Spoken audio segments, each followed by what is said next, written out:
할렐루야, 감사합니다. 오늘은 우리가 마태복음 10장, 오늘 10장 마태복음 1절부터 42절, 내용은 좀 깁니다만은 우리가 한 교시에 마무리를 하도록 하겠습니다. 마태복음 우리가 여러분들이 잘 아시는 것처럼 그 5장부터 7장의 산상수훈을 통해서 읽고 난 뒤에 예수님의 이제 사역들이 조명될 때에 주로 조명되는 것이 세 가지 사역들의 부분에서 조명이 되고, 보다 더 그것을 추격하면 두 가지 부분에서 사역들이 크게 조명되는 것을 볼 수 있습니다. 세 가지적인 부분에서 보면은 우리가 지난번에 봐왔던 것처럼 가르치는 사역, 그리고 또한 치유하는 사역, 그리고 귀신을 쫓아내는 이런 부분들뿐만 아니라 또한 여러 가지 거룩의 부분에 대해서 회복시키는 이런 사역들, 이런 부분들을 행해 놓은 것을 우리가 볼 수 있습니다. 그리고 또한 예수님께서 행했던 공생의 사역 가운데 가르치는 사역과 치유하고 또한 귀신을 쫓는 뿐만 아니라 복음을 전하는 그 사역들을 통해서 공통적으로 나타나는 것이 있는데, 그것이 바로 세 직분의 사역이다. 이것은 제가 다음에 한번 특강을 별도로 한다 그랬죠, 그죠? 예수님의 사역들을 여러분들이 잘 보셔야 되는데, 예수님의 사역은 이것을 그저 예수님이 오셔서 가르쳤습니다, 그 다음에 귀신을 쫓았습니다, 병든 자를 회복시켰습니다 라고 이렇게 단순하게 보시면 안 됩니다. 이 부분들은 첫 번째 아담이 에덴 동산에서 죄를 범하였던 부분들을 회복시키는 그 사역들이고, 그 성격들을 피력을 하고 있는 겁니다. 이런 부분들을 우리가 이제 잘 아셔야 됩니다. 그래야만이 예수님이 공생애를, 왜 예수님이 공생애를 3년간 이렇게 하셨는가, 그리고 예수님은 왜 30에 공생애를 시작하게 됐는가, 공생애를 시작할 때 예수님께서 왜 광야를 가셔서 40일의 금식을 하셨는가, 이런 부분들이 처음부터 여러분들 보시면요, 구약의 성취고 예언의 성취고, 그리고 아담과의 연결된 측면에서의 모든 것의 성취, 이룸에 대한 값의 지불이라는 것을 여러분들이 아셔야 됩니다. 그래서 이 부분들은 기독론적인 측면에서 제가 한번 그 세 가지 직분에 대해서 한번 특강을 할 때 녹화는 될지 안 될지는 모르겠습니다만은 아무튼 녹화도 한번 하는 방향으로도 한번 생각해 보겠습니다. 그렇게 해서 특강을 하게 되면은 그 내용들을 보면은 이런 복음서들이 굉장히 보는 폭들이 넓어지고, 그리고 하나님의 창조 사역과 우리의 구원이 별개의 문제가 아니라 모든 것이 창조 회복적인 측면에서 연결되고 있다는 것을 여러분 잘 아시게 됩니다. 자, 그런 측면에서 보면은 오늘 내용도 굉장히 그 눈이 밝아지는데, 그런 부분들을 모르더라도 우리가 10장을 우리가 점검해 보면은 그런 사역들이 함께 이루어지고 있는 것을 우리가 직간접적으로 볼 수 있습니다. 자, 특히 이제 10장은 우리가 12제자를 예수님께서 뽑으셨던 그 12제자를 파송하는 그 장면들이 우리 속에 세워지게 됩니다. 그러면서 제자들에게 그 파송을 하는 데 있어서 예수님이 주는 교훈들이 있습니다. 그 교훈들이 어떤 내용들을 담고 있고 어떤 의미들을 담고 있는가. 특히 여러분들 12제자를 뽑았다라는 이 의미, 예수님께서 여러분 제자들을 뽑을 때에 이 제자들을 누가 뽑았다 그랬습니까?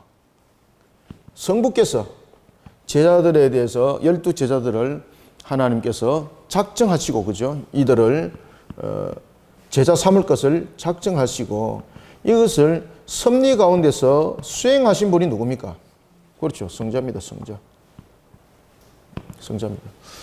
그래서 12제자에 대한 부분들을 그때 예수님께서 비로소 선택했었다는 것이 아니라, 예수님께서는 성부께서 결정하셨던 그 내용들을 예수님께서는 수행을 하면서 그들을 부르셨던 거죠. 이때에 성자와 성령의 사역들이 함께 일어나는 거죠. 그죠? 성자께서 그들을 부르실 때 성령께서 그들의 마음들을 가만 안 시키면은 예수님이 불러도 그들이 예수님을 따를까 안 따를까요? 따를 수 없어요, 여러분들요. 그래서 예수님께서 성자께서 이 부분들을 수행을 하실 때에 무엇이 동시에 일어납니까? 성령의 사역들이 함께 일어나는 겁니다.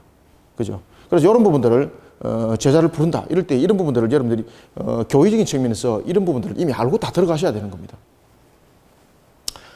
12사도들을 제자를 불렀습니다. 그때에 12제자에 대해서 12제자를 부른 이유가 무엇일까요, 여러분들? 왜 13명도 아니고 11명도 아니고 이왕이면 제자 수가 많으면 좋잖아요.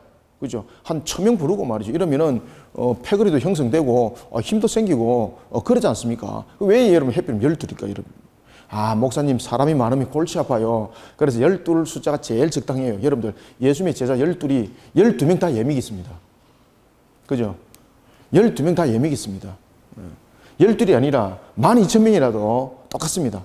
예수님께서 12를 그들을 불렀다는 것은 하나님께서 그렇게 작성했다는 거죠. 그러면은 이 12이라는 의미들은 그 2절에도 이제 1절과 2절에서도 나타나는데 이 12이라는 것은 어떤 의미를 가지고 있는가?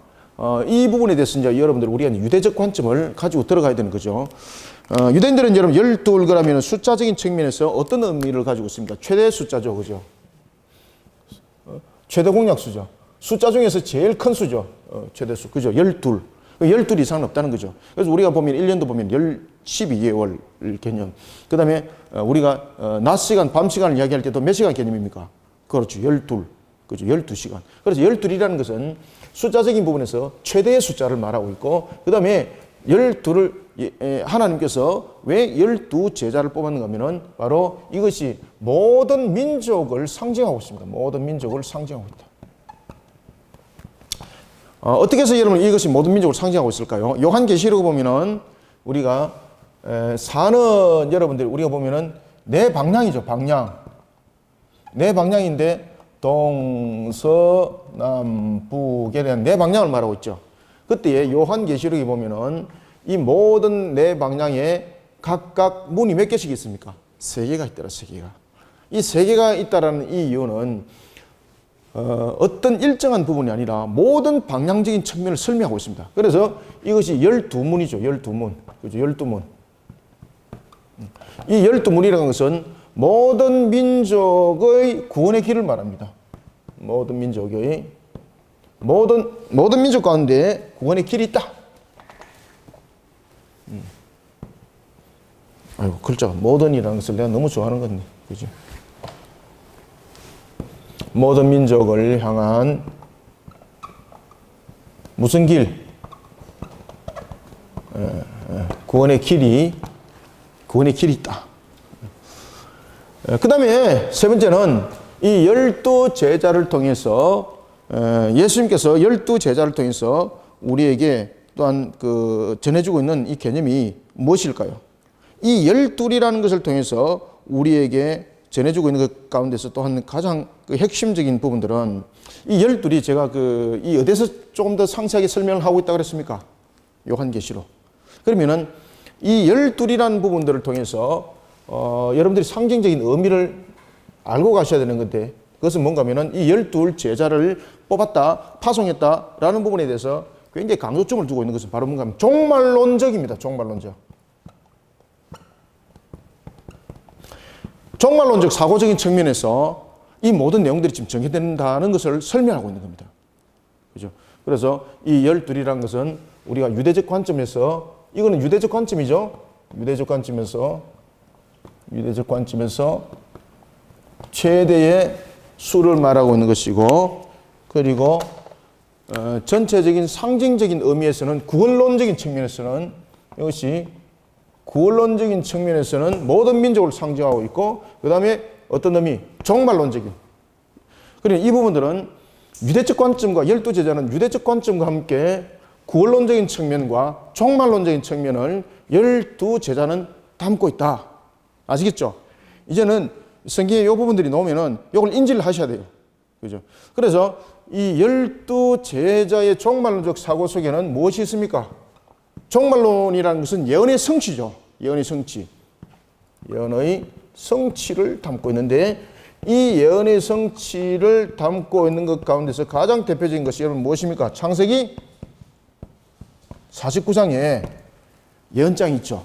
그죠? 창세기 49장 그냥 읽기는 좀 그렇고 전체적인 틀을 한번 봅시다. 창세기 49장에 여러분 보시면은 야곱이 그의 아들 12를 데리고 12를 모으게 하고 예언을 하게 되죠. 그래서 예언을 할 때 보면은 2절에 너희는 모여 들으라. 야곱의 아들들아 너희 아버지 이스라엘에게 들을지어다 라면서 3절부터 이제 예언을 하죠. 3절부터 이제 쭉 예언을 하면서 요셉은 24절 요셉의 활은 도리어 굳세며 그의 팔은 힘이 있으니 이는 야곱의 전능자 이스라엘의 반석에 목자의 손을 힘입음이라 이렇게 말하면서 이제 25절과 26절에 대해서도 그리고 27절에 이제 베냐민에 관해서 이야기하고 있는 것을 우리가 이제 볼 수가 있습니다. 그리고 이제 33절에 보면은 야곱이 아들에게 명하기를 마치고 그 발을 침상에 모으고 숨을 거두니 그의 백성에게로 돌아갔더라. 그 말씀이 성취죠, 그죠? 그래서 종말론적 사고적인 측면은 그냥 일반적으로 그냥 끝났습니다라는 종말적 사고가 아니죠. 이 종말론적 사고는 무엇이 발단이 되는 겁니까? 예언의 성취가 일어났을 때 종말론적 사고가 여러분들 일어나는 거죠. 그래서 이 12제자라는 것은 이 내용들을 담고 있습니다, 여러분. 그래서 제가 녹화되기 전에 제가 잠깐 말씀드렸죠, 그죠? 사실은 12제자의 설명을 할 때에 창세기 49장을 우리가 이야기를 해야 되는데 그리 하다 보면은 이 내용들이 굉장히 길어지고 요것만 가지고 오늘 하루 종일 해야 된다. 그래서 창세기 49장 제가 여러분들에게 이미 가르쳐 드렸던 것을 잘 이렇게 묵상하시고 그리고 이 12제자 부분들을 종말론적 사고적인 측면에서 예언의 성취로 함께 바라볼 수 있는 그런 성경 공부가 되고 성경관이 되어야 된다. 제가 말씀드렸습니다. 이 부분들을 우리가 인지를 하시고 오늘 이제 들어오시면 됩니다. 그때의 제자들을 보십시오. 그때 예수님께서 12제자를 부르시고 12제자들에게 사명을 줍니다. 그때에 12제자들에게 주었던 여러분 사역적인 측면에서 여러분들이 이들의 사역이 누구의 사역을 이어가는 사역일까라는 것에 대해서 이야기를 할 때 바로 예수 그리스도의 구원의 사역입니다. 예수 그리스도께서 이루신 이 구원의 사역은 바로 어떤 것입니까? 아담의 죄에 대한 부분들을 모든 것을 성취하신 그 측면에서의 사역이죠. 아담으로 인하여서 일어났던 이 죄를 예수님께서 그 값을 대속을 하시는 거죠. 그 대속을 하지 않은 상태에서 제자들의 사역들은 일어나지 않습니다. 그래서 예수님께서 제자들을 파송하여서 사역을 일으킨 것은 앞으로 있을 것에 관한 것을 예표를 해주고 있고 그리고 앞으로 우리가 이 복음의 전파가 어떤 의미를 담고 있는가라는 것에 대해서 의미를 함께 부여를 하고 있습니다. 그때에 예수님께서 제자들에게 사역을 할 때에 여러분 잘 보십시오. 예수님께서 사역한 것과 그리고 제자들이 있을 때에 사역한 것 그리고 예수님이 돌아가시고 난 뒤에 사역한 것은 좀 틀려요. 예수님께서는 사역을 하실 때 첫 번째 가르침에 대한 사역과 두 번째 선포에 대한 사역과 세 번째 무슨 사역입니까? 치유에 대한 사역이 있다. 여기는 축기도 함께 있다. 그죠? 그래서 이 부분들이 지난주에도 제가 말씀드렸죠. 그죠? 이 부분들이 세 가지 직분에 관한 사역인데 왕과 선지자와 그리고 제사장의 사역들을 담고 있다. 그때에 크게 두 가지로 사역을 뭉친다면은 왕과 누구? 제사장의 사역이다. 제사장의 사역은 어디를 포함한다? 그렇죠. 선지자의 사역을 포함한다. 이것이 고대 신학자들과 그리고 예수님의 제자들도 이 개념으로 함께 보았습니다. 이 개념으로. 예수님은 이와 같이 가르침과 선포와 치유 사역에 대해서 세 직분의 사역을 해 나갔는데 제자들은 좀 다르죠. 그죠? 왜 그런가 하면 제자들은 있을 것에 대한 예표적인 측면에서 사역을 이루게 되고 그리고 난 뒤에 예수님께서 십자가에서 이루시고 난 뒤에는 이 사역을 함께 가는 겁니다. 그전에는 그들의 사역은 여러분들 무엇입니까?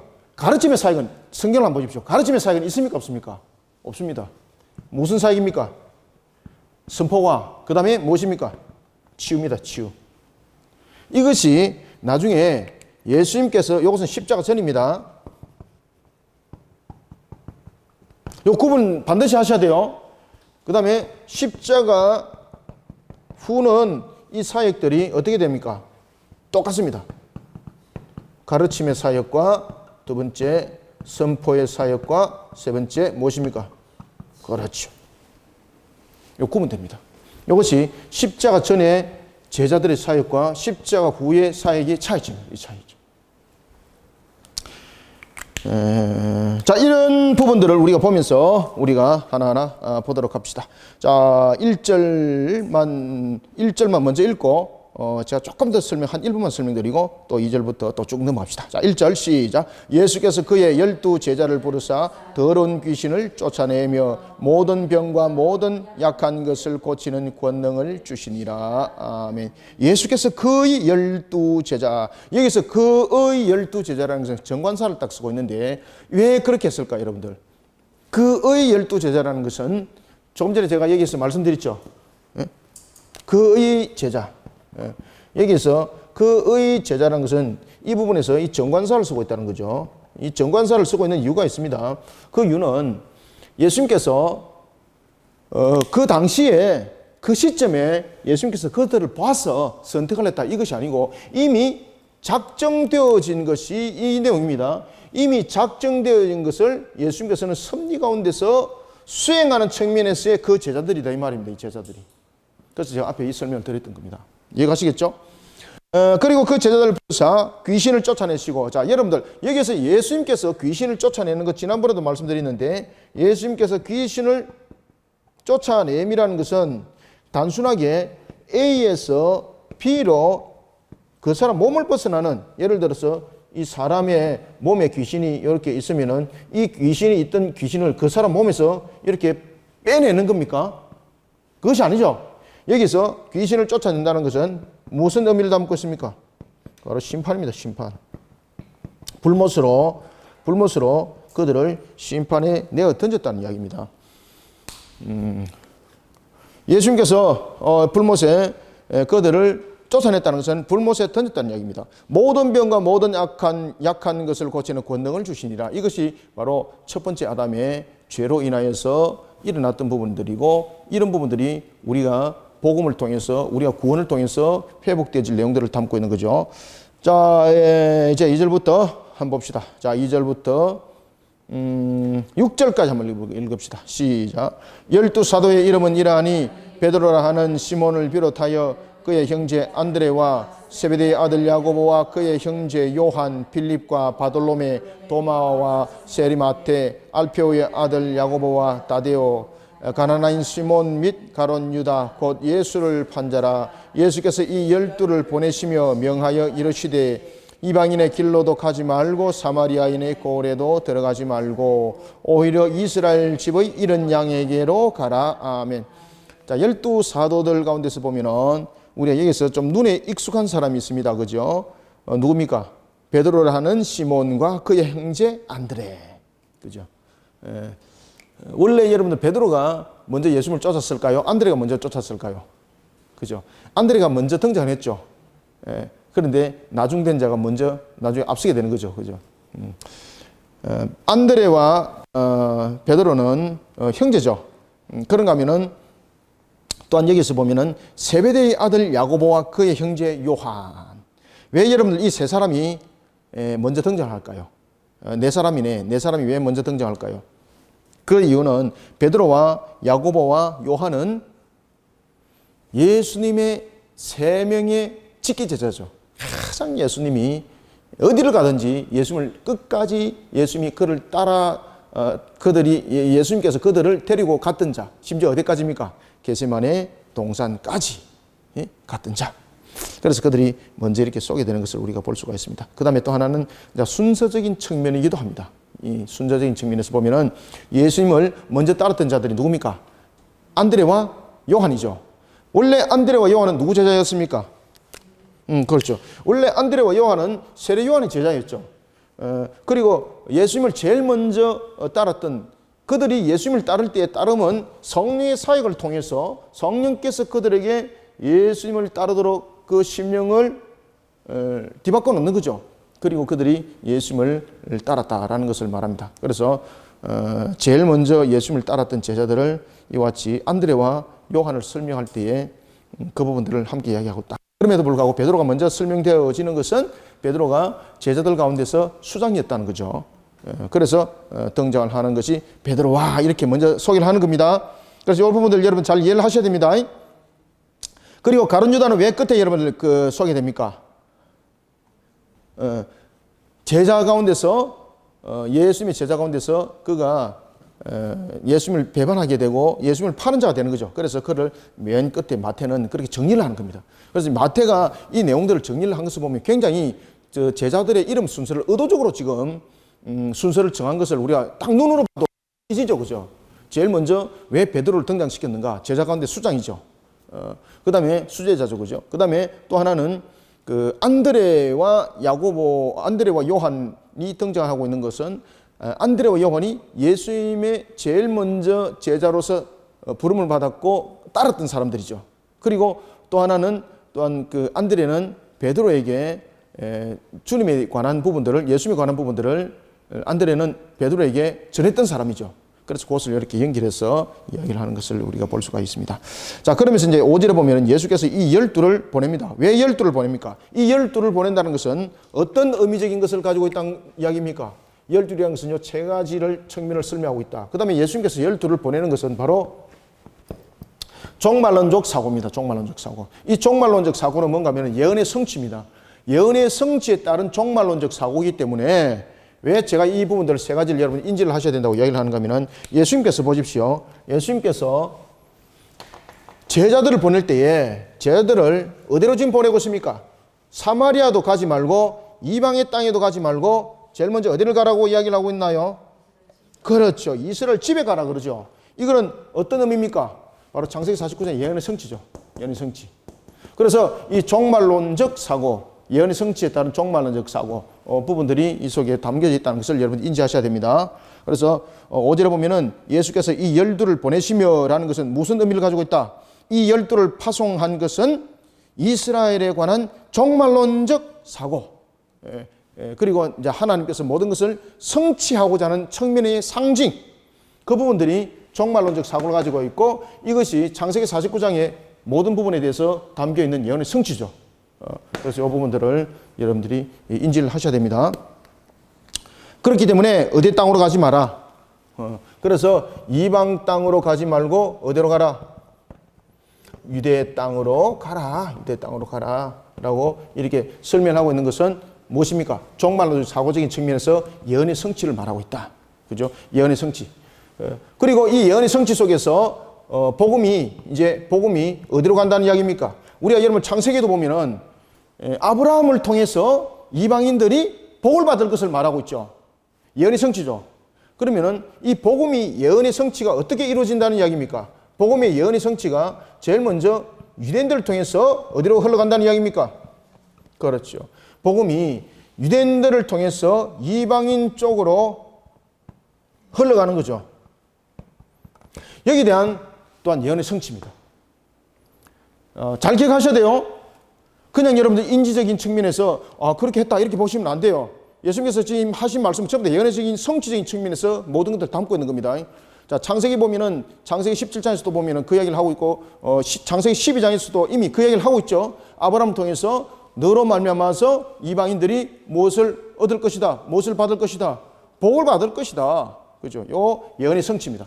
따라서 먼저 이방인에게 가지 말고 유대인에게 가라는 것은 복음이 먼저 유대인에게 먼저 복음이 전거되어지고 그리고 난 뒤에 이방인 쪽으로 흘러가는 것을 말하고 있습니다. 자, 그런 측면에서 우리가 그럼 역사적인 것들을 한번 봅시다. 그러면 유대인적인 측면에서 우리가 이방인 쪽으로 복음이 어떻게 흘러갔는가? 사도행전 보면 잘 나타나죠. 사도행전 보면 잘 나타나죠.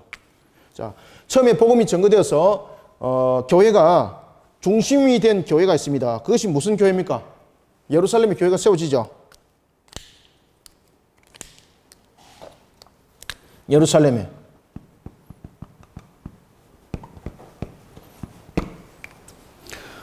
예루살렘에 여러분들 교회가 세워질 때 이때에 예루살렘의 수장이 누구였습니까? 예수님의 제자 야고보가 아니라 예수님의 젖동생 야고보가 이 속에서 수장을 하고 있는 거죠. 여기서 야고보는 예수님의 동생 수장을 하고 있는 겁니다. 그리고 이 예수님께서 하신 말씀대로 유대에 먼저 복음이 전거되고 그 다음에 이방인 쪽으로 흘러갔는데 이것이 교회적인 측면에도 보면은 예루살렘 교회가 어떻게 됩니까? 흩어져서 그렇죠. 안디옥 그 다음에 이 속에서 또 빌립보 교회라든지 여러 교회들이 세워지게 되는 거죠. 그죠? 고대로입니다, 여러분들. 그래서 이런 부분들을 그냥 단순하게 외우시면 안 되고 이런 지금까지 우리가 창세기 공부해 오면서 제가 쭉 말씀드렸죠. 그죠? 예언적 사고, 종말론적 사고 이 부분들을 함께 여러분 다 보셔야 됩니다. 그래서 예수님께서 왜 12제자를 부르셨는가라는 부분들은 이 세 가지 부분들을 가지고 있다. 그 다음에 이 종말론적 사고는 바로 예언적 성취를 창세기 49장의 예언적 성취를 담고 있다. 뿐만 아니라 창세기 12장과 17장의 그 내용들을 함께 예언의 성취를 담고 있다. 그렇기 때문에 예수님께서는 복음이 증거될 때에 제일 먼저 어디로 가라? 이방인의 땅에 먼저 가지 말고 유대 고을로 가라는 것은 바로 무엇이다? 창세기에 보면은 아브라함을 통해서 아브라함을 말미암아서 이방인이 복을 받을 것이다 라는 부분에 대한 예언의 성취예요. 그 예언의 성취를 위해서 예수님께서 말씀하시고, 그리고 예수님께서 성천하시고 난 뒤에 여러분 잘 아시는 것처럼 제일 먼저 세워졌던 것이 무엇입니까? 예루살렘 교회죠. 예루살렘 교회가 그 첫 출발이 어디서 이루어집니까? 그렇지, 마가다락방에서 일어나잖아요. 마가다락방에서. 이방인 땅이 아니잖아요. 예루살렘에서. 그죠? 마가다락방에서 예루살렘 교회 전철이 발표되는 거죠. 만들어지게 되는 거죠. 3,000명, 5,000명 회개하는 역사가 일어나게 되는 거죠. 그럴 때에도 그들은 예수님께서 하신 말씀대로 너희들은 유대와 그리고 예루살렘과 유대와 사마리아와 땅까지 가라 그랬는데 그냥 예루살렘에서 머물게 되는 거죠. 그때에 여러분들이 잘 아시는 것처럼 그 스데반 집사의 돌로 맞아서 죽임에 대한 선교 현장을 통하여 교회가 깨어지게 되는 거죠. 핍박이 이제 들어오게 되고, 그럴 때 그들이 흩어져서 갔던 곳이 여러분 어떻게 됩니까? 이방인 땅이라니까, 이방인. 왜냐하면 처음부터 예수님께서 이 이방인의 땅에 대해서 분명히 그들이 가야 될 사명이 있음에도 불구하고 이들은 사명을, 사역을 감당하지 못했을 때에 예수님께서, 하나님이신 그분께서 인위적인 작용을 통하여 그들을 흩어버리는 거죠. 그리고 그들이 흩어져서 어디로 가는 겁니까? 안디옥과 빌립보는 여러분 그 사도 바울이 이제 세웠던 그런 교회죠. 이런 교회들이 세워지는 것을 우리가 볼 수가 있습니다. 자, 그래서 유대로 가라라고 말한 겁니다. 6절에 보면은 오히려 이스라엘 집의 이런 양에게로 가라라는 것은 무엇은 이야기를 하고 있는 겁니까? 바로 예언의 성취, 종말론적 사고, 창세기 49장과 그리고 창세기 12장과 17장에 대한 아브라함으로 말미암아 이방인들이 복을 받을 것이라는 그 말씀의 성취, 그 성취를 위해서 먼저 유대 복음화가 이루어질 것이 창세기에서 말씀이 되어졌죠. 그 예언의 성취, 그 예언의 성취가 이루어지고 난 뒤에 여러분 이방인 쪽에 교회가 흘러서 교회가 세워지게 된 거죠. 이 역사의 종말론적 사고, 이것이 바로 12제자라는 이 개념 속에 다 들어있다. 이거 이해되셨습니까? 이거 굉장히 중요한 겁니다, 이거. 그래서 제가 12제자에 대해서 이야기하면 굉장히 길다고 제가 말씀드렸던 이유는 이런 부분들이 계속해서 이야기가 주어져야 되기 때문에 내용이 굉장히 길어지는 거죠. 그래서 이런 부분들이 제가 이제 그 과거에 이제 썼던 그런 논문이라든지 그런 부분들에 이런 12제자에 대한 부분들을 제가 자세히 이야기를 해놨었습니다. 그래서 6절에도 보면은 오히려 이스라엘 집에 이런 양에게로 가라라는 것은 이런 예언의 성취를 이루기 위함이다. 자, 다음에 이제 7절부터 자 10절 한번 읽읍시다. 자, 시작. 가면서 전파하여 말하되 천국이 가까이 왔다 하고 병든 자를 고치며 죽은 자를 살리며 나병 환자를 깨끗하게 하며 귀신을 쫓아내되 너희가 거저 받았으니 거저 주라. 너희 전대에 금이나 은이나 동을 가지지 말고 여행을 위하여 배낭이나 두벌 옷이나 신이나 지팡이를 가지지 말라. 이는 일꾼이 너희 자기의 먹을 것 받는 것이 마땅함이라. 아멘. 자, 이제 7절 봅시다. 가면서 전파라 그랬죠. 무슨 전파? 선포. 그죠? 그리고 또 하나는 무엇입니까? 귀신된 병든 자를 고치고 죽은 자를 살리고 나병 환자를 깨어나게 하고 귀신을 쫓아내고 너희가 거저 받았으니 거저 줘라. 치유 사역. 여기서 제자들의 사역이 구분된다 그랬죠. 십자가 전은 제자들의 사역이 가르침의 사역이 없습니다. 예수님은 세 가지 사역이 동시에 일어났죠. 그죠? 동시에 일어났죠. 그렇지만은 이제는 십자가 잊어버렸네. 십자가 있고 난 후에 십자가 후에는 보면은 선포와 그리고 치유와 무엇이 또 있습니까? 가르침이 십자가 후에는 함께 일어난다라는 것도 여러분들이 인지하셔야 됩니다. 그래서 너희들이 전파하되 가면 전파하되 천국이 가까이 왔다. 여러분, 천국이 가까웠다는 것은 우리에게 모든 부분에서 종말론적 예언의 성취를 우리 속에 담겨서 말하고 있고, 그리고 이 속에서 병든 자 고치고 죽은 자 살리고 나병은 자 깨끗하게 하고 귀신을 쫓아낸다. 이게 뭐가 관계 있습니까? 치유와 관계 있는데, 이것이 전체적인 의미적인 측면에서 뭐 때문에 이런 일들이 일어났습니까? 왜 치유가 필요합니까? 치유가 필요한 이유가 뭡니까? 죄의 문제입니다. 죄의 문제. 죄. 따라서 제자들의 사역이 결국은 어떤 사역이 이어져야 된다는 것을 설명합니까?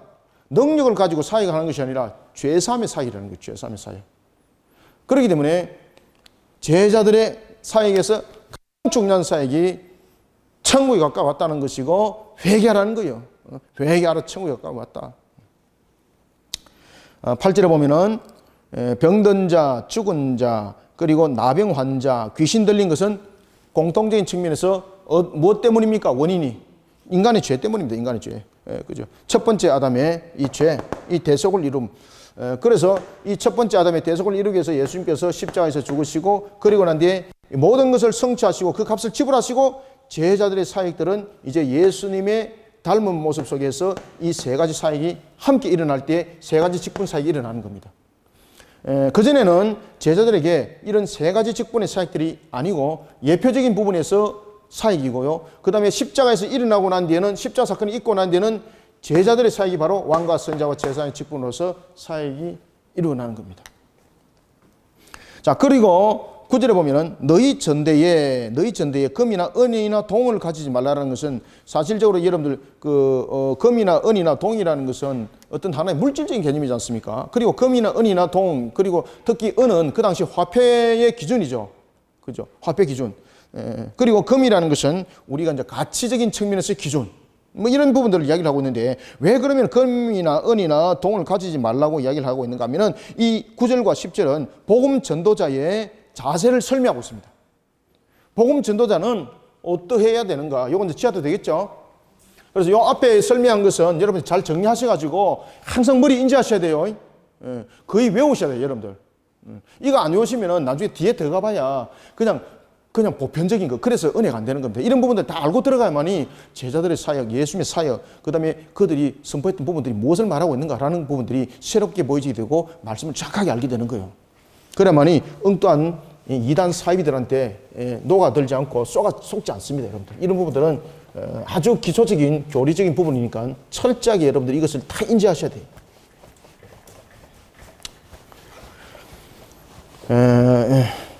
우리가 이제 본문에 여러분들 보시면은, 제가 조금 전에도 여러분들에게 말씀드렸던 것처럼 왜 예수님께서 금과 은과 동을 가지지 말라고 했을까? 그리고 10절에도 보면은 여행을 위하여 배낭이나 못을 가지지 말라, 두벌 옷도 가지지 말고 신이나 지팡이를 가지지 말라. 이는 일꾼이 자기를 먹을 것을 받는 것이 마땅하다는 것은, 복음의 전도자는 그 사명을 줄 때에 하나님께서 그 모든 것들을 함께 필요한 것도 공급할 것을 믿어 의심치 말라는 겁니다.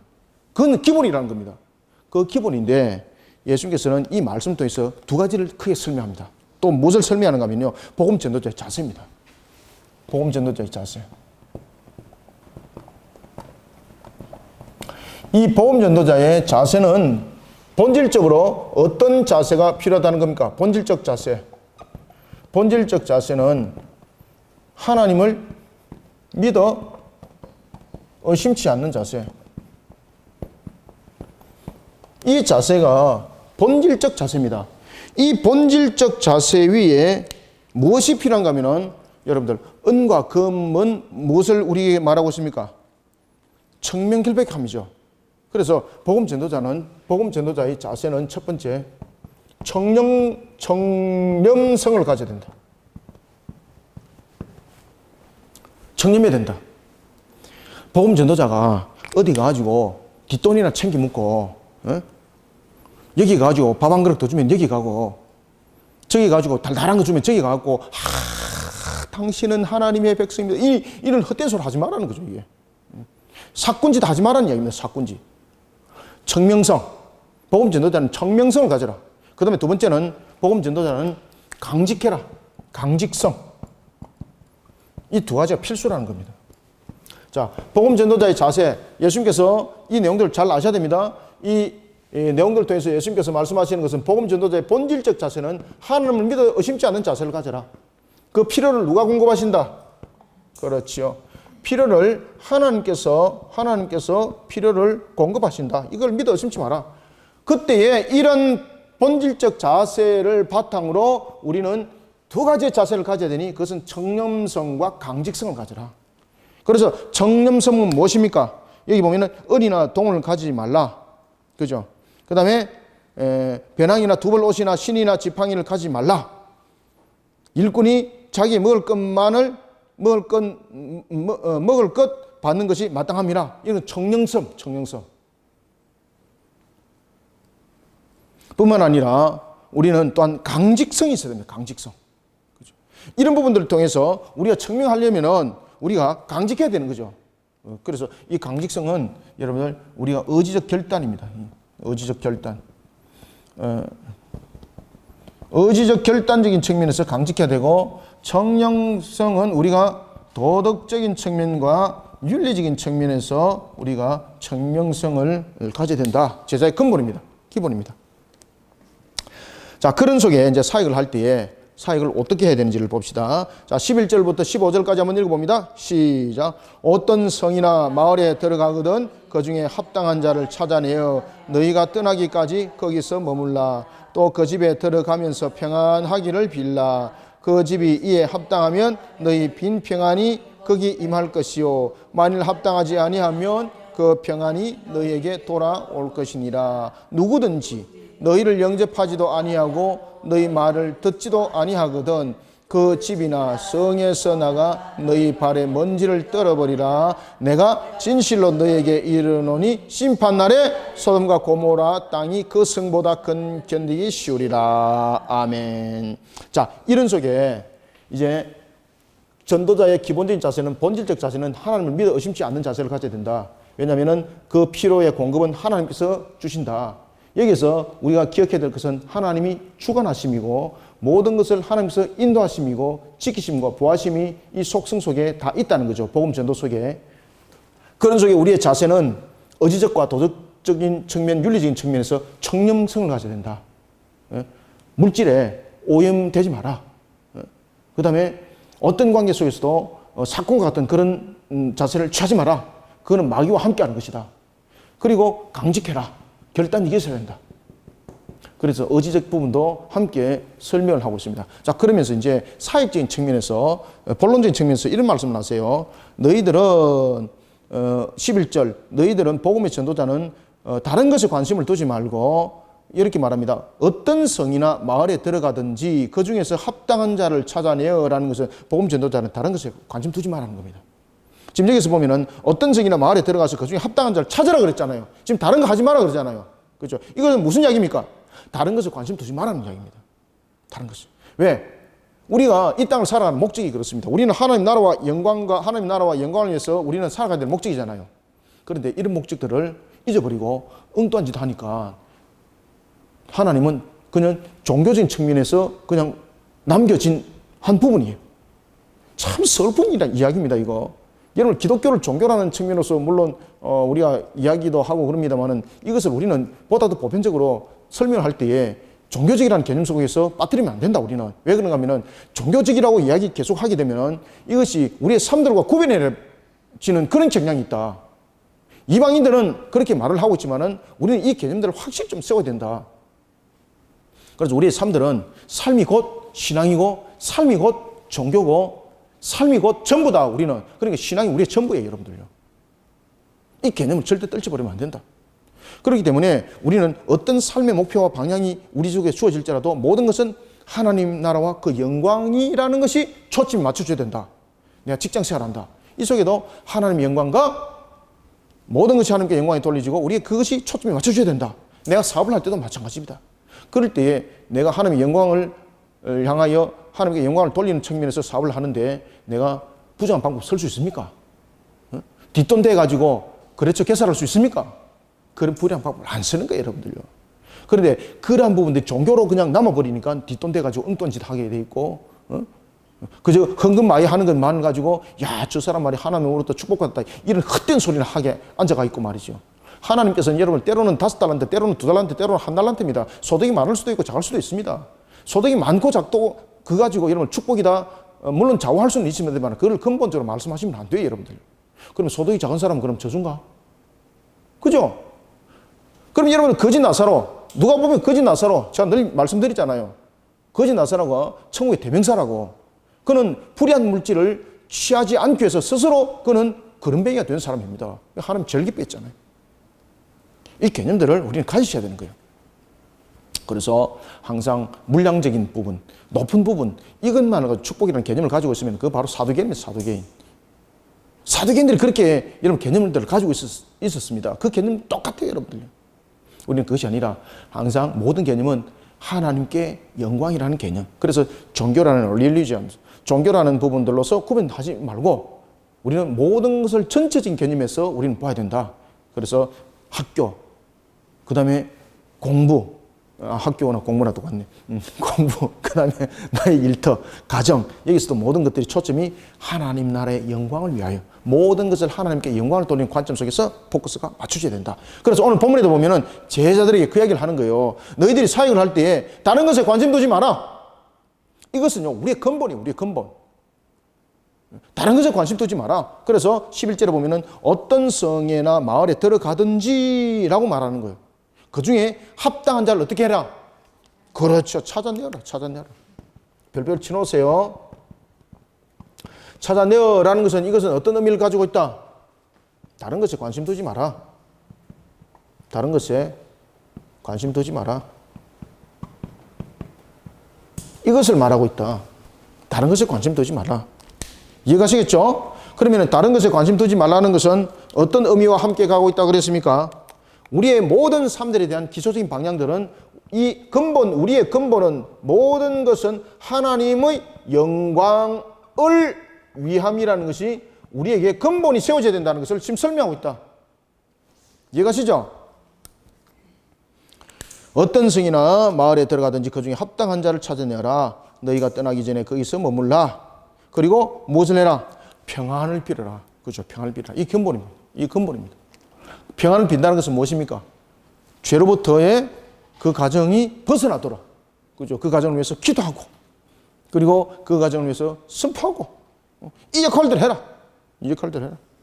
그래서 우리가 하나님 나라의 영광을 위해서 여러분들 우리가 사업을 할 때도 마찬가지입니다. 우리가 만약에 불의한 것에 내가 뭔가를 하나 더 얻기 위해서 내가 부정한 방법을 썼지 않습니까? 그러면 이거는요, 오늘도 우리가 평안을 비는 것이 아닙니다. 평안을 무너뜨린 역할입니다. 무너뜨린 역할. 그죠? 우리가 평안이 성취된다는 것은 불의한 것들과 함께하지 않는 겁니다. 하나님의 정의와 공의를 바르게 세우는 겁니다. 이 나라 민족 보십시오. 평안합니까 지금? 너무 지금 역대 정부 가운데서 지금 제일 지금 뒤숭숭하죠. 우리가 이렇게 사는 적이 없죠. 그 사람들이 좀 불안해하죠, 그죠? 왜 그렇습니까? 평안이 없기 때문이에요. 왜 평안이 없습니까? 이 나라 이 민족 위에 지금 무엇이 지금 가장 없습니까? 정의와 공의가 없다니까 지금요. 이연령별, 귀에 걸면 귀걸이, 코에 걸면 코걸이, 요 식으로. 그리고 내가 하면은 내로남불, 내가 하면은 로맨스고, 남이 하면은 불륜이고, 이 부분들이 여러분들 지금 이 나라에 판을 치고 있으니까 지금 쉽게 말하면 개판 5분절이 된 거예요, 이게. 그죠? 정의와 공의. 그래서 우리는 이 정의와 공의가 자기 측면에서 정의와 공의 세우니까 또 문제가 생겼죠. 지금 이 문제가 지금 자기 편에서 정의와 공의죠. 하나님의 말씀에 하나님 편에서 정의와 공의예요, 여러분들요. 이것만이 이 나라를 살릴 수 있고 우리의 개념들을 바르게 할 수 있는 거예요, 여러분들. 참 답답합니다.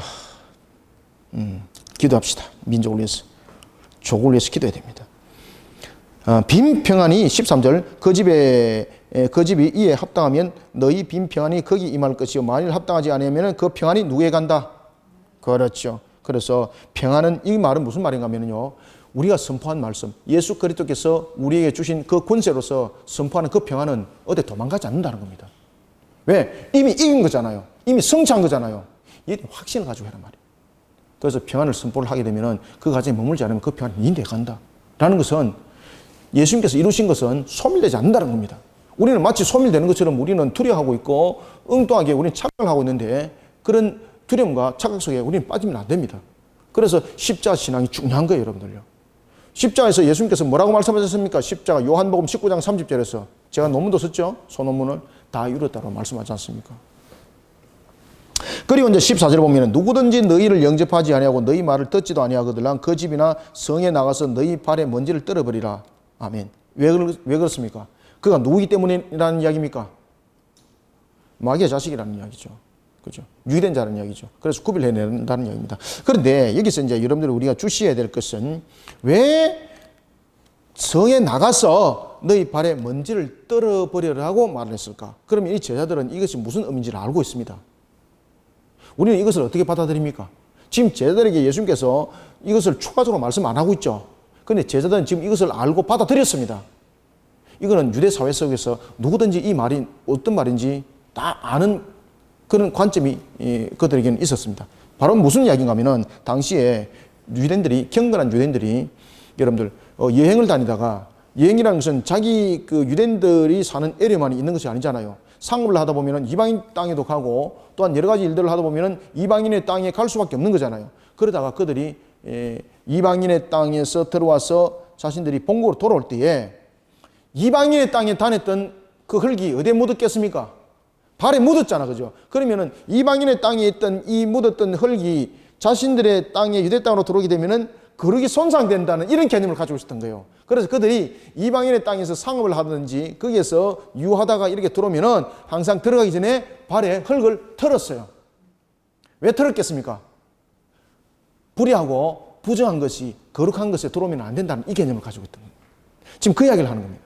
그래서 누구든지 너희들이 복음을 듣지 아니하고 그러거든 그 집이나 성에 나가서 발에 먼지를 떨어라. 이 말은 무슨 말인가 하면 그들은 이방인이다 이 말이에요. 이방인이. 하나님의 택한 백성이 아니라 이 뜻이에요. 그래서 이 개념들을 제자들은 이해를 하고 받아들이는 거예요. 지금 이해가 됐습니까? 그래서 복음을 받아들이지 않는 자들을 무엇으로 취급하라? 그렇죠. 혈통으로 이방인이 아니라 이 이방인이라는 이 개념을 혈통으로 보지 말고 무엇으로 봐라? 우리에게 주었던 이 복음을 가지고 이방인과 그리고 하나님 백성들을 구별해라. 지금 이 말입니다. 그러니까 유대인들 가운데서도 이방인이 있다는 이야기죠. 그래서 이방인들이라는 것은 혈통적인 측면에서 그들은 이방인이라고 말했지만 지금 여기서 혈통적인 측면에서 이방인이라 말하지 아니하고 지금 복음이라는 것을 통해서 믿음을 통하여 구원에 이르는 측면을 설명하고 있고 그리고 또한 죄 사함이라는 것을 통해서 함께 설명을 해 나가고 있다는 사실입니다. 그래서 이방인의 개념이 무엇인가? 혈통이 아니다는 겁니다. 이와 같이 복음을 받아들이지 않는 자, 그들을 무엇으로 취급하라? 이방인과 같이 취급을 하라. 그렇게 이야기를 하는 겁니다. 그러면서 15절에 보면 내가 진실로 너희에게 이르노니 심판날에 소돔과 고모라 땅이 그 성보다 견디기가 쉬울 것이다. 복음을 거부하는 자들이 받을 최후. 그들이 당할 마지막 아주 유황 불모 속에 끊이지 아니한 불모 속에서 그들이 영원한 죽음을 맛보게 된다는 것을 설명을 하고 있습니다. 자, 이제 16절부터 18절까지 읽고 또 23절까지 또 읽고 그럽시다. 자, 18절까지 시작. 보라, 내가 너희를 보냄이 양을 이리 가운데로 보냄과 같도다. 그러므로 너희는 뱀같이 지혜롭고 비둘기같이 순결하라. 사람들을 삼가라. 그들이 너희를 공회에 넘겨주겠고 그들의 회당에서 채찍질하리라. 또 너희가 나로 말미암아 총독들과 임금들 앞에 끌려가리니 이는 그들과 이방인들에게 증거가 되게 하려 하심이라. 아멘. 자, 16절에서 보면은 자, 여러분들 분명히 복음을 전하다 보면은 우리가 미움을 받는다는 거죠. 왜냐하면은 미움을 받는 이유가 무엇 때문에 그렇습니까? 영적 전투라는 이야기입니다. 영적 전투. 따라서 우리가 로마서도 보면 12장 21절이죠. 12장 21절에 보면은 우리가 악한 것들을 무엇으로 이기라고 말하고 있습니까? 악한 것들과는 반드시 여러분들 우리가 전투를 치르게 되어 있고 그 악한 것들과의 전투 속에서는 선한 것으로 싸워서 이기라고 말하고 있습니다. 그죠? 하나님의 말씀 속에 하나님의 능력으로 모든 것을 싸워서 이기라고 우리에게 말을 주고 있습니다. 그러니 이 악한 것들이 우리를 미워하게 만드는 거예요. 세상적인 측면에서. 우리를 돌이켜보게 하면서. 그래서 이런 영적 전투가 일어나는 것을 지금 설명하고 있습니다. 따라서 복음을 전가하는 데 있어서 반드시 우리에게 일어나는 이 영적 전투를 절대 무시하지 마라. 영적 전투. 영적 전투를 절대 무시하지 마라. 그러면은 이 영적 전투를 치를 때에 우리는 어떻게 영적 전투를 치러야 되는가? 여러분들 영적 전투 어떻게 치러야 되겠습니까?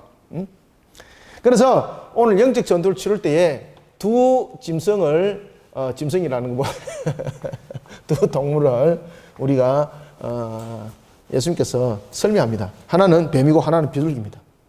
뱀. 뱀은 지혜의 대표성을 가지고 있습니다. 그죠? 그 당시에 동물들 가운데서 창세기 때에 에덴 동산에서 창건하시고 동물들 가운데서 가장 지혜가 뛰어난 것이 뱀이었습니다. 뱀.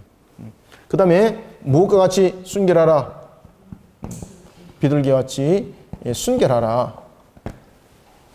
이것이 여러분 뭔가 하면 이것이 바로 로마서 12장 21절. 로마서 12장 21절 맞는 거 한번 보십시오.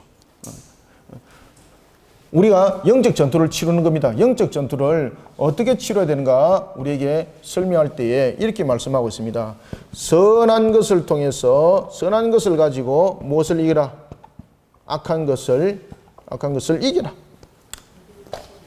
예?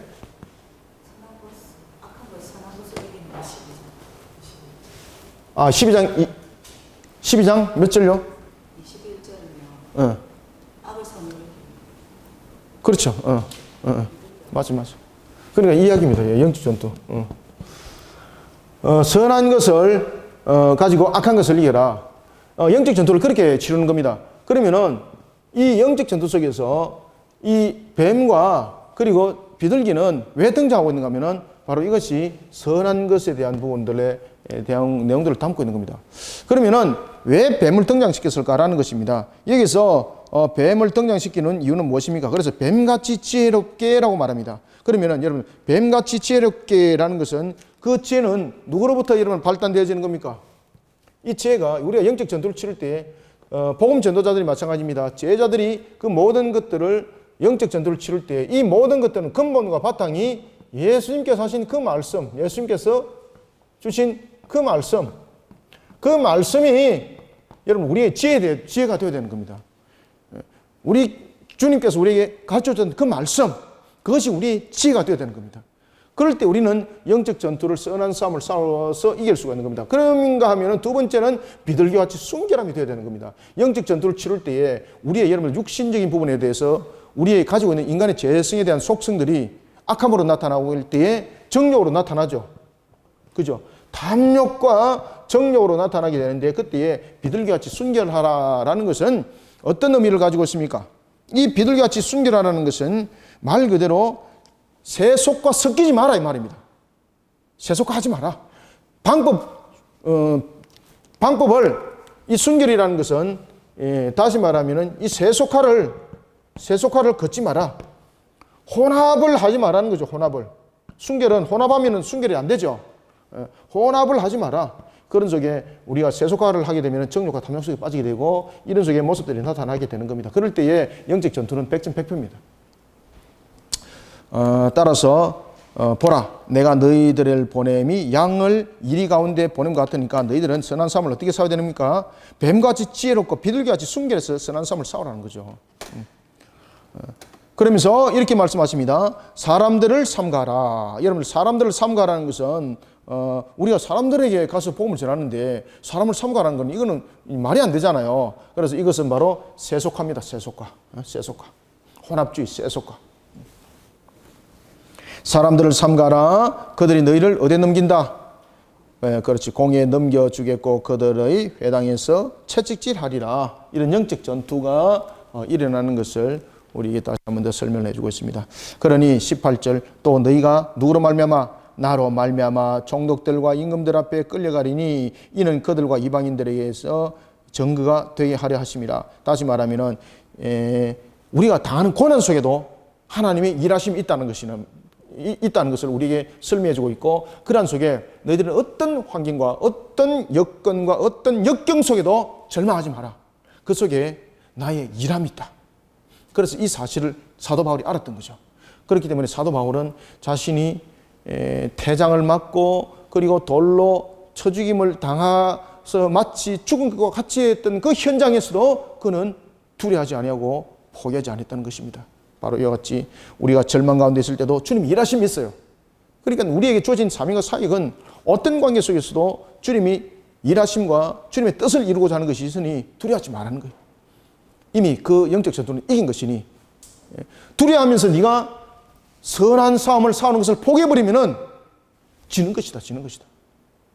그러니 우리가 고난 가운데 있을 때도 그 고난을 통해서 하나님의 일하심이 그곳에 있다는 거죠. 그러니 그것을 두려워하지 말고 그 고난들을 받아들이는 십자가 신앙 속에 우리를 세워나가는 우리 정인들이 되어야 됩니다. 그래서 18절에 보면은 또 너희가 나로 말미암아라고 말하는 거예요. 나로 말미암아 당하는 핍박. 다시 말하면 어떤 환경 속에서도 당하는 핍박과 환난 그 부분들에 대해서 두려움 가지지 마라. 야, 내가 왜 오늘도 이런 일을 당했을까라고 말하지 말고 너희들이 그 사명을 감당할 때 당하는 그 핍박은 그 환경을 통해서 나의 일하심이 있다. 나의 일함이 있다. 그러니 두려워하지 말라. 19절. 너희를 넘겨줄 때에 어떻게 또는 무엇을 말할까? 보십시오. 염려하지 말라. 그죠? 염려하지 마. 그때에 너희에게 할 말을 하나님이 주시리라. 모든 상황을 누가 주관한다는 이야기입니까? 하나님 주관하신다는 거죠. 그러니 그 순간을 모면하기 위해서 거짓말하고 그들과 짝하게 되면은 그래서 마귀가 우리를 시험하는 거죠. 그죠? 템테이션, 유혹하는 거죠. 넘어뜨리려고. 그러니 이미 그 삶이 이긴 삶이다. 그러니 그 속에서도 굴복하지 마라. 내가 너희의 줄 말을 너 입에 남기겠다. 자, 여러분들 대동강에서 우리가 조선이라는 나라가 복음화가 이루어지는 그 발걸음 속에서 우리나라는 순교자들의 선교사들의 순교의 피들이 이 나라를 적셨습니다. 토마스 선교사 보십시오. 그가 복음을 전했던 부분들은 단 한마디밖에 없습니다. 그런데 그 순교의 피가 강력한 역사를 일으켰죠. 이 나라 위에. 그는 대동강에서 목배임을 당했습니다. 대중들을 만나본 사실도 없어요.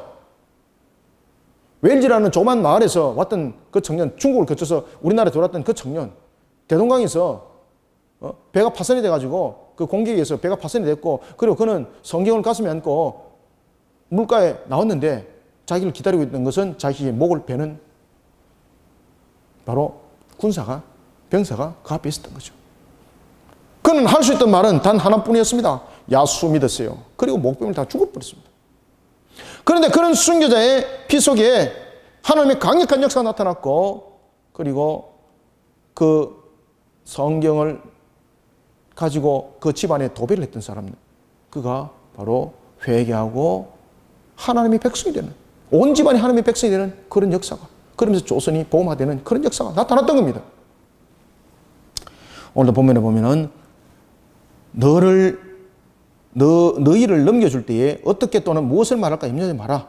그때 너희에게 할 말을 주시리니 20절부터 23절 시작. 말하는 이는 너희가 아니라 누구? 너희 속에서 말씀하시는 이 곧 너희 아버지의 성령이시니라. 아멘. 장차 형제가 형제를, 아버지가 자식을 죽는 데 내주며 자식들이 부모를 대적하여 죽게 하리라. 또 너희가 내 이름으로 말미암아 모든 사람에게 미움을 받을 것이나 끝까지 견디는 자는 구원을 얻으리라. 이 동네에서 너희를 박해하거든 저 동네로 피하라. 내가 진실로 너에게 이르노니 이스라엘의 모든 동네를 다 다니지 못하여서 인자가 오리라. 아멘. 21절에 그런데 이 문제가 이런 이야기를 합니다. 그런데 21절 장차 형제가 형제를, 아버지가 자식을 죽이는데 내어주고 자식들이 부모를 대적하게 되고 이런 일이 있을 거라는 거죠. 야, 이거 여러분들 이거 완전히 이거 도덕적인 측면에서, 윤리적인 측면에서 있을 수 없는 이야기죠. 지금 이게 반윤리적이고 반도덕적인 내용이죠. 그래서 야, 예수 믿어가지고 그 집안에 분란 일어나고 아버지가 자식 고발하고 아버지가 자식을 죽이고 뭐 이런 일들이 일어난다면은 이거 완전히 그냥 짐승보다도 더 못한 것 아니가. 그럴 바에야 우리는 예수를 믿지 않겠다. 이렇게 여러분 반론을 또 내세울 수 있는 내용이지 않습니까? 또 그런 이야기를 또 우리가 또 많이 들었고, 그죠? 근데 본문에서는 그 이야기 아닙니다. 여기서 말하는 이야기는 무슨 이야기인가 하면은 장차 형제가 형제를, 아버지가 자식을 죽는데 내준다라는 것은 무슨 이야기입니까? 사탄의 대적이 강력하게 일어난다는 이야기입니다. 우리가 복음을 증거할 때에 사탄은요, 우리를 넘어뜨리기 위해서 아주 가까운 곳에서 우리를 넘어뜨리는 거죠. 그때에 우리의 약점들이 어딘가를 잘 알고 있다는 겁니다. 그죠? 그래서 가족들 통해서 우리를 넘어뜨리고, 그리고 또한 나의 가장 가까운 환경들 통해서 넘어뜨리고 그런 일들을 한다는 이야기죠. 그때도 굽힘 없으라는 겁니다.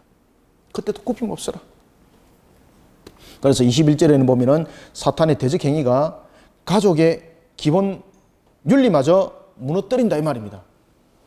이걸 여러분 거꾸로 보셔야 됩니다. 사탄이 제자들이 이런 영적 사역을 감당할 때, 다시 말하면 이제 십자가 이후도 마찬가지입니다만 영적 사역을 이룰 때에 제일 먼저 나타나는 영적 사역, 영적 현장, 영적 전투 속에는 어떤 내용들이 펼쳐지는가 하면은 마귀는 여러분들 보면은 앞뒤 안 가리죠. 따라서 우리에게 당하는 이 핍박 속에 마귀는 어떤 일까지 그들은 자행을 하고 있는가 하면은 심지어 가족의 기본적인 윤리마저 무너뜨리면서 복음을 전가하는 것을 막는다는 이야기예요. 그래서 우리가 이것이 예수 믿었기 때문에 우리가 집안에 이런 분란이 일어났다라고 사람들이 많이 이야기를 하잖아요. 근데 이것에 대해서 이야기를 잘해 주셔야 되는 거예요. 지금 본문이 그 이야기를 바르게 하고 있는 거예요. 그것은 무슨 이야기입니까? 우리가 복음을 전하게 되면은 하나님 나라가 곧 성취가 되는 거죠. 하나님의 택한 백성의 그 수가 채워지기 때문에. 그래서 마귀는 어떻게든 간에 그 나라의 문이 열리지 않도록, 그 개수가 채워지지 않도록 강력하게 방해를 해야 되는 거죠. 그래서 마귀는 여러분들이 어떻게 설명해야 되는가 하면 마귀는 이와 같이 하나님의 나라의 성취를 이루지 못하도록 그는 가족이라는 이런 기본적인 원리마저 윤리마저 그들은 돌아보지 않고 아주 그들은 잔인하게 탄압을 한다는 이야기죠. 그러면은 예수를 믿지 않으면은 집안에 그런 일들이 일어나지 않지 않습니까? 라고 말하게 되면은 예수를 믿지 않는다는 것은 결국 누구의 지배 상태에 놓이게 된다는 이야기입니까? 그렇게 해서 마귀의 지배 상태에 놓이게 되는 거예요. 결국 우리는 그 당시에 그 환난과 그 핍박이 있을지라도 그것은 우리에게 잠시 오는 환난이지 우리에게 영원히 오는 환난은 아닙니다. 그리고 나중에 이 모든 것들은 하나님께서 모든 것을 완전하게 회복시키는 거죠. 그런데 마귀는 이것을 가지고 굴림하는 거죠. 사람들이 두려움을 주고. 그래서 실질적으로 여러분 가정에서 일어나는 분란은 누가 주는 분란입니까? 마귀가. 심지어 마귀는 대적하는 행위를 통해서 가족의 기본 윤리마저 지키지 못하도록 만드는 겁니다. 그래서 그것을 우리는 마귀의 역사라고 분명하게 구분해서 볼 줄 알아야 된다. 예수님께서 지금 그 이야기를 분명히 하는 거예요. 지금 영적 전투 속에서 마귀의 이런 강력한 역사가 일어난다. 그러더라도 너는 어떻게 해라? 22절 또 너희가 내 이름으로 말미암아 모든 사람에게 미움을 받을 것이나 끝까지 어떻게 하라? 그렇죠. 그 이야기입니다. 별표를 딱 치놓으세요. 끝까지 견디는 자가 되어라. 끝까지. 그죠? 끝까지 견디는 자가 되어라. 끝까지. 그러면 무슨 내용입니까? 연의 성취, 연의 성취. 끝까지 견디는 자가 되어라. 끝까지 견디는 자가 되어라. 끝까지 견디는 자가 되어라는 것은 모든 성리는 누가 이미 이루었다는 것을 설명하고 있습니까? 그렇죠. 끝까지 견디는 자가 되어라.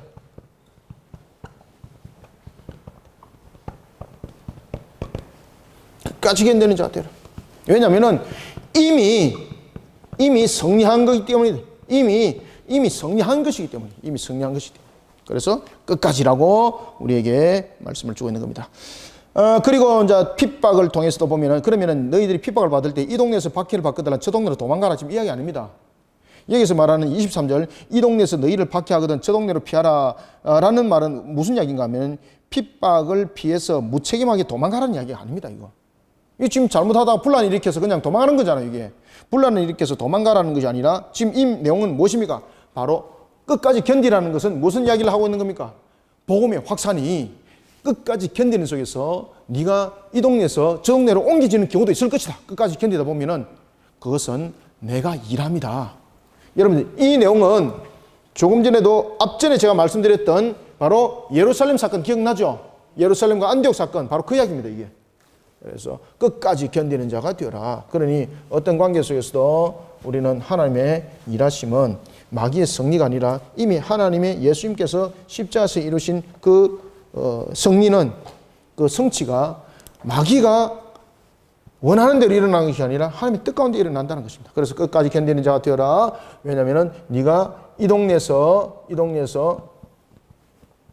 저 동네로 옮겨질지라도 이것이 도망가는 도피가 아니다. 지금 본문은 그 이야기를 하는 겁니다. 도피가 아니라 하나님께서 이 동네에서 받는 핍박을 통해서 내가 깨닫지 못하는 가운데서 이 동네에서 저 동네로 옮기면서 무엇이 증거되게 한다는 겁니까? 그렇지. 내가 복음화를 이루는 것이다. 그러니 이것조차도 너희들이 두려워하지 마라. 23절 이 동네에서 너희를 박해하거든 저 동네로 피하라는 것은 바로 무슨 이야기입니까? 바로 복음화를 말하고 있다. 복음화. 그래서 이 동네에서 박해를 주고서 저 동네로 피할 수밖에 없는 것도 우리가 무지해서 알지 못할 때 주님께서 깨닫게 하셔서, 다시 말하면은 이 동네는 우리가 예루살렘이라고 말한다면은 저 동네는 안디옥과 같은 곳이다. 그런 하나님의 역사를 우리에게 보게 한다는 것입니다. 자, 이제 24절부터 28절까지 내용이 좀 긴데 읽읍시다. 자, 24절부터 28절 시작. 제자가 그 선생보다 또는 종이 그 상전보다 높지 못하나니 제자가 그 선생 같고 종이 그 상전 같으면 족하도다. 집주인을 바알세불이라 하였거든 하물며 그 집 사람들이랴. 그런즉 그들을 두려워하지 말라. 감추인 것이 드러나지 않을 것이 없고 숨은 것이 알려지지 않을 것이 없느니라. 내가 너희에게 어두운 데서 이르는 것을 광명한 데서 말하며 너희가 귀속말로 듣는 것을 집 위에서 전파하라. 몸은 죽여도 영혼은 능히 죽이지 못하는 자들을 두려워하지 말고 오직 몸과 영혼을 능히 지옥에 멸하실 수 있는 이를 두려워하라. 아멘. 자, 24절. 제자가 누구보다, 선생보다, 종은 누구보다, 상전보다 높지 못하죠. 왜 그런가 하면은 제자는 선생의 가르침을 받는 자죠. 종은 누구의 지시를 받는 자입니까? 그렇죠, 상전. 그런데 25절. 제자가 그 선생 같고 종이 그 성전 같으면, 이란 것은 그러면 야 이거 완전히 뭡니까? 하극상 아닙니까? 이거 하극상. 지금 그 이야기 아닙니다. 이 말은 무슨 말입니까? 제자가 그 선생 같고 종이 그 성전, 그 상전 같고라는 것은 명한 바에 대해서 모든 것을 순종하여 담아내는 자, 제자는 바로 그런 자가 되라는 이야기입니다. 그러니까 다시 말하면은 사역들을 할 때에 수동적 자세를 취하지 말고 항상 능동적 자세를 취하되, 이 능동적이 무엇이 되면 안 된다는 겁니까? 교만적이면 안 된다는 겁니다. 이 능동적인 것이 무엇을 담고 있습니까? 순종적이고 복종적이어서 선생을 닮고 누구를 닮아라? 그렇죠. 주인을 닮아라. 그렇게 해서 닮는 자가 되어라. 순종하고 복종하여서 선생을 닮고 주인을 닮는 자가 되어라. 다시 말하면 복음을 전가할 때에 제자들의 모습들은 주신 말씀에 순종하고 복종함으로써 예수를 닮은 자가 되라는 이야기입니다. 예수를 닮은 자가 되라. 그런데 이렇게 사역을 감당하는 우리에게 바알세불이라고 이야기를 하고 있고, 바리새인들이 그런 헛된 소리를 하고 있는 거죠. 그래서 그 이야기를 딱 하는 겁니다. 바리새인들은 예수님을 귀신의 왕을 의지하는 자라고 여겼죠. 그리고 예수를 귀신의 왕이라고 모욕하는 그 일. 그렇지만은 중요한 것은 제자는 서성을 따를 때에, 그리고 예수님께서 주신 사명과 사역을 감당할 때에 세상은 우리에게 어떤 이야기를 하더라도, 심지어 바리새인들이 엉뚱하게 헛된 소리를 할지라도 우리는 항상 자의적인 판단 속에서 사역을 하는 자가 되지 말고, 그러면 교만에 빠지게 됩니다. 수동적이 아니라 능동적으로 있을 때도 그렇게 내가 자의적으로 판단하게 되면은 무엇에 빠지게 됩니까? 글을 좀 잘 써야 되겠네. 교만적 모습 속에 빠지게 되는 겁니다. 그래서 항상 우리가 순종적이고 복종적인 속에서 우리가 주인을, 선생을 닮은 자가 되어야 되는 겁니다. 복음의 증거자는 그렇게 되어야 된다는 이야기예요. 그런 속에 또한 이렇게 말합니다. 그런즉 우리는 누구를 두려워하지 말라. 그들을 두려워하지 말라. 바리새인과 같은 그런 자들. 우리에게 너희들은 바알세불을 앞세워서 가는 자들이야. 우리 헛된 소리 하고 있고, 우리로 하여금 또는 소문을 만들어서 말도 안 되는 것을 만들어낼지라도 두려워하지 말라. 왜? 우리가 이와 같이 능동적 자세로도 순종적이고 복종적이고 선생을 닮아 예수를 닮은 속에서 사역을 이루어가는 일은 이미 요한복음 19장 30절의 말씀처럼 이미 모든 것을 다 이루신 그분께서 우리를 이미 이기게 하신다는 거죠. 그 전투는. 그러니 두려워하지 말라. 마귀는 분명히 우리를 어떤 방법 속에서도 우리를 해치려고 하고 있지만은 그들은 우리의 영혼을 죽일 수 없다. 여러분들, 마귀는 보면은 사람 몸에 들어가서 사람을 자살하게 만들죠. 그렇지만 우리 영혼을 죽일 수 없어요. 그렇지만 예수님께서 이렇게 말씀하십니다. 그럼에도 불구하고 우리를 능히 모든 영혼을 죽이기도 하고 살리기도 하는 분이 있습니다. 그죠? 그분이 바로 하나님이신 그분이에요. 영혼을 영원히 지옥불에 던지는 그분을 두려워하라는 거예요. 27절 내가 너희에게 어두운 데서 이르는 것을 광명한 데서 말하며, 여기서 어두운 데는 뭡니까?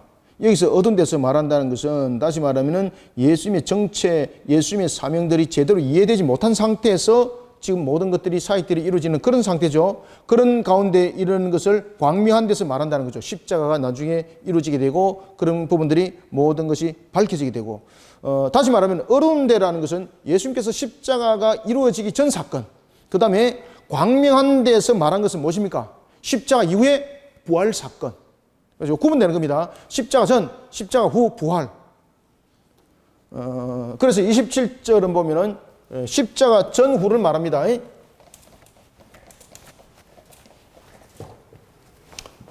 십자가를 중심으로 이렇게 전후를 나누고 있습니다. 그래서 예수님께서 십자가 전에는 보면은 마치 숨은 것 같이 어두운 데서 있는 것이고, 어두운 데서 있는 것 같고, 그 다음에 이것은 광명한 데 있는 것 같은데, 이것은 어떤 의미를 가지고 있는가 하면은, 이때는 십자가 전에는 예수님께서 하신 말씀을 제자들도 못 깨달았습니다. 그죠? 그러니 이런 부분들이 후에 광명한 속에서 모든 것들이 회복이 된다는 거죠. 그래서 십자가 후에는 이 같은 부활과 이런 내용들 속에 또한 하나님께서 깨달음을 주시고 알게 하시고, 이런 속에 우리로 하여금 그 길들을 다 열어준다는 겁니다. 자, 27절 내가 너희에게 어두운 데서 이르는 것을 광명한 데서 말하며 너희가 귀속말로 듣는 것을 집 위에서 전파하라. 그러니 이제는 보면은 십자가 전후 속에서 이제 일어나는 사건들입니다. 십자가 전에는 뭐 속닥속닥 이야기를 했다면 십자가 후에는 어떻게 드러내고 여러분들 제자들이 보면은 십자가 전에는 깨닫지 못했죠. 그것 또한 예수님께서 부활하셔서 그 모든 것들을 다시 그들을 가르침을 줄 때는 그들은 안가에 숨었죠. 그런데 부활하고 난 뒤에 예수님께서 그들을 다시 가르치시고 그들이 마가다락방에 성령의 역사함을 겪고 난 뒤에 그들은 어떻게 했습니까? 자신을 드러냈죠. 지금 그 이야기입니다. 지붕 위에서 어떻게 하라? 지부에서 전파하라. 나를 드러내라는 거죠. 나를 드러내라는 거죠. 그러더라도 그들이 설령 그 악한 것이, 그 마귀가 그런 우리 복음을 증거하는 전도자를 몸을 죽일 수는 있다. 그 능력으로 죽이는 것이 아니라 다른 사람을 죽이도록 만들어서 죽이게 한다는 거죠. 그럼에도 불구하고 우리의 영혼은 죽지 않는다. 그러니 두려워하지 마라. 28절 몸은 죽여도 영혼은 능히 죽이지 못하는 자들 두려워하지 말고 오직 몸과 영혼을 능히 지옥에 멸하실 수 있는 이를 두려워라. 그래서 사탄과 하나님의 능력이 근본적 차이가 무엇인가를 깨달으라는 겁니다. 근본적 차이가 무엇인가 깨달아라. 그것이 28절입니다. 사탄은 인간의 그 육체를 간접적으로 죽이려고 어떤 도구를 사용하지만은 하나님이신 그분은 모든 것을 심판을 통해서 죽이기도 하시고 살리기도 하신 바로 근원이 그분. 어떤 분입니까? 생사의 주관자라는 거예요. 생사의 주관자이신 이분을 잊어버리지 마라. 그분이 너와 함께하고 있는데 심지어 하나님의 사명 사역을 감당하고 있는 그는 하나님께서 머리털 하나도 헤아린다는 거죠. 이건 무슨 이야기입니까? 머리털 하나도 헤아린다는 것은 멀리 있다는 이야기입니까? 가까이 있다는 이야기입니까? 그냥 가까이입니까? 아주 가까이 있다는 겁니까? 우리가 머리털 하나 헤아리려면은 저 멀리 가까이 여기서 나를 머리털을 헤아릴 수 있습니까? 근데 직접 와서 헤아리는 겁니까? 바로 그 이야기입니다. 안 떠난다 이 말입니다. 안 떠난다. 그래서 하나님의 택한 백성들은 항상 하나님이 함께 있기 때문에 외로움을 가지지 말라. 네가 정말로 당하는 고난 속에도 주님이 너와 함께하는 것이 멀리서 함께하는 것이 아니라 가까이서 함께하는 것이 아니라 너의 몸과 함께하고 있다. 그래서 머리털을 헤아린다는 거죠. 자, 우리가 29절부터 31절까지 33절까지 읽읍시다. 33절까지 시작. 참새 두 마리가 한 아사리온에 팔리지 않느냐. 그러나 너희 아버지께서 허락하지 아니하시면 그 하나도 땅에 떨어지지 아니하리라. 너희에게는 머리털까지 다 세신 바 되었나니 두려워하지 말라. 너희는 많은 참새보다 귀하니라. 누구든지 사람 앞에서 나를 신하면 나도 하늘에 계신 내 아버지 앞에서 그를 신할 것이요, 누구든지 사람 앞에서 나를 부인하면 나도 하늘에 계신 내 아버지 앞에서 그를 부인하리라. 아멘. 그렇죠. 여러분 참새 두 마리는 증거죠. 증거. 내가 짐승을 통해서도 이렇게 지금 증거하고 있다. 그래서 참새 두 마리 이야기를 하는 겁니다. 참새 두 마리가라는 것은 참새를 보고 너는 내가 지금 무엇을 증거하는가 그것을 봐라. 참새가 여러분들 보면은 가치 없다. 여기서 참새 두 마리가 한 아시리온이라는 것은 아시리온은 동일의 명칭이죠. 가치 없다는 거죠. 그런 참새조차도 하나님께서 모든 것을 주관하고 계시는데 심지어 세상에서 제일 귀한 너를 내가 그냥 두겠는가? 아니다는 거죠. 나는 너와 가까이 하는 것이 아니라 너와 완전히 함께 한다. 그냥 단순한 함께 하는 것이 아니라 너 몸과 함께 한다. 그래서 어느 정도 가까이 있는가를 머리 휘날림으로써 설명합니다. 어느 정도 가까이 있는지를 설명하는 거예요. 여러분, 이 정도 떨어져서 내 머리 휘날릴 수 있습니까? 내 머리 휘날리려면요, 내 몸과 가장 가까이 붙어야 되는 거예요. 그리고 내 머리를 휘날릴 수 있는 정도 같으면 아주 세심한 것을, 모든 것을 설명을 다 하는 거죠. 그렇게 한다는 거죠. 아주 가까이. 몸에 완전히 붙었어. 그것도 아주 세심하게 내가 모든 것들을 너를 주관하고 이끌어가니 네가 당하는 그 혼란과 그 혼란 속에서 또 두려워하지 마라. 그 순간도 내 일함이 있다. 그리고 항상 저 천성을 바라보고 하나님의 나라와 그 영광을 향해 있어 항상 달려가기를 기뻐하라. 여러분, 이 정인이 바로 스데반 아닙니까? 스데반 집사. 그러니 30절 너희에게는 머리털까지 다 세신 바 되나니 라는 것은 전하신 하나님이 세밀한 부분까지 보살핀다는 거죠. 두려워하지 말라. 너희는 많은 참새보다 귀하니라. 누구든지 하나님 앞에서, 사람 앞에서 나를 신하면 나도 하늘에 계신 아버지 앞에서 너를 신할 것이다. 그렇죠? 그러니 너의 그 모습이 하나하나 그 모습이 모두 기억되어지고 모든 것들이 하나님의 영광 가운데서 행해지는 것들이 인정받는다는 겁니다. 심지어 여러분 상급으로도 인정을 받는다는 겁니다. 우리는 하나님으로부터 인정받는 자가 되라 이 말입니다. 사람으로부터 인정받는 자가 아니라 누구로부터 인정받는 자가 되라. 결국은 제자들이, 사역들이 하나님으로부터 인정받는 사역이 되라 이 말입니다. 하나님으로부터 받는 사역이. 하나님으로부터 우리가 주는 사역, 하나님께로부터 인정받는 우리는 그런 사역이 우리 속에서 이루어져야 되겠습니다. 자, 34절부터 39절 읽습니다. 시작. 내가 세상에 화평을 주러 온 줄로 생각하지 말라. 화평이 아니요 금을 주러 왔노라. 내가 온 것은 사람이 그 아버지와 딸이 어머니와 며느리가 시어머니와 불화하게 하려 함이니 사람의 원수가 자기 집안 식구리라. 아버지가 어머니를 나보다 더 사랑하는 자는 내게 합당하지 아니하고 아들이나 딸을 나보다 더 사랑하는 자도 내게 합당하지 아니하며 또 자기 십자가를 지고 나를 따르지 않는 자도 내게 합당하지 아니하니라. 자기 목숨을 얻는 자는 잃을 것이요 나를 위하여 자기 목숨을 잃는 자는 얻으리라. 아멘. 야, 세상 천지 여러분들 이 말이나 되는 겁니까? 예수님께서 이렇게 말씀하십니다. 내가 온 것은 가정에 불화를 일으키려 왔다. 가정에 불화를 일으키려. 그래서 우리가 믿지 않는 사람들이 이 부분 가지고 많이 따지죠. 그죠? 그러면 이 부분 가지고 여러분들 무엇을 이야기를 해야 됩니까? 이 부분을 통해서 분명히 예수님께서 주시는 말씀이 있습니다. 그것은 바로 뭔가 하면은 당시 유대인들이 가지고 있었던 그런 평화, 그리고 그들이 가지고 있던 그 알라, 그것들은 하나님이 주시는 것이지 세상이 주는 것이 아닙니다. 그죠? 그래서 먼저 34절에 보면은 화평은 세상이 주는 줄로 생각하지 말라. 누가 주는 겁니까? 내가 주는 것이라는 거죠. 그런데 예수님께서 이렇게 말씀합니다. 내가 세상에 화평을 주러 온 줄 생각하지 말라. 화평이 아니고 금을 주러 왔다. 이야, 원래 앞에는 보면 화평을 이야기를 하라 그랬잖아요. 제자들한테. 예? 분명히 13절에 그죠? 평안을 선포하라 그랬지 않습니까? 그런데 오늘 본문에 보면 어떤 이야기를 하는가 하면 내가 화평을 주러 온 줄 생각도 하지 말라. 화평이 아니라 금을 주러 왔다는 것은 무엇을 이야기를 하고 있습니까? 이것은 우리에게 예수님께서 이 땅에 이루신 사역을 말하고 있습니다. 예수님께서 이 땅에 이루신 사역은 뭡니까? 바로 죄에 대한 값이죠. 죄. 여러분, 죄 속에 화평이 있습니까? 그러면은 칼을 주러 왔다는 것은 이 칼은 어떤 의미를 담고 있는 겁니까?